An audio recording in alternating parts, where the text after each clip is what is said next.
কোথাও একটা গল্প শুনেছিলাম, কাকড়ার গল্প। আজকে আমি এই শোনা গল্পটা আপনাদেরকে শোনাতে চাই।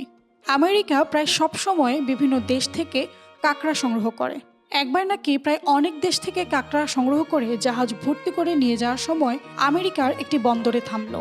এরপর সেখানে জাহাজের নিজস্ব তদন্ত দল জাহাজের কাকড়ার বাক্সগুলো চেক করতে লাগলো। চেক করলো যে জাহাজ ভর্তি কাকড়ার বাক্সগুলোর মুখ ভালোভাবে লাগানো আছে কিনা। সে সময় তারা আবিষ্কার করলো প্রায় সবগুলোর বাক্সের মুখ আটকানো থাকলেও বেশ কিছু বাক্সের মুখ আটকানো নেই। এতে তারা কিছুটা বিস্মিত হয়ে তদন্তে থাকা এক কর্মকর্তা জাহাজের কাকড়ার বাক্সের দায়িত্বরত ব্যক্তির কাছে বাক্সের মুখ খোলা কেন এর কারণ জানতে চাইলেন। দায়িত্বরত ব্যক্তি তখন বলে ওঠেন, এই বাক্সগুলো মূলত বাংলাদেশের, আর বাংলাদেশ থেকে আনা কাকড়ার বাক্সের মুখ খোলাই থাকে। এ কথা শুনে তদন্ত কর্মকর্তা কৌতূহলী হয়ে বললেন, এভাবে বাক্সের মুখ খোলা রাখলে তো কাকড়াগুলো বাইরে চলে আসতে পারে। এবং তিনি আবারও এর কারণ জানতে চাইলেন।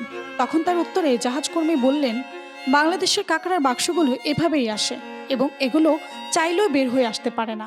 এতে তদন্তকর্মী এত নিশ্চিত হয়ে বলার কারণ জানতে চাইলে তিনি বলেন, এই কাকড়াগুলো যদি বের হয়ে বা ওপরে উঠে আসতে চায় তাহলে নিচের দিকে থাকা কাকড়াগুলো টেনে নিচে নামিয়ে দিবে।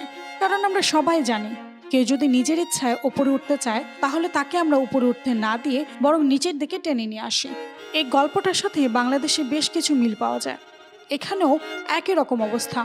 আমরা যত বেশি ওপরে উঠতে চাই না কেন, আমাদের আশেপাশে থাকা মানুষজন তা করতে দিবে না।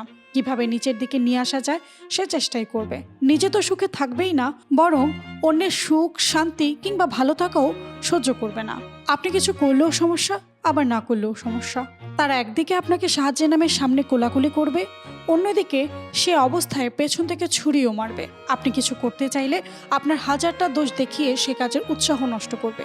মোট কথায় কাউকে এগিয়ে যেতে দেখতে তো পারবেই না, বরং যতটা পারা যায় তার সাফল্যের পথে বাধা হয়ে দাঁড়াবে। হ্যাঁ, বাংলাদেশের মানুষের এমন আচরণের জন্য আজও একই অবস্থানে আমরা রয়ে গিয়েছি।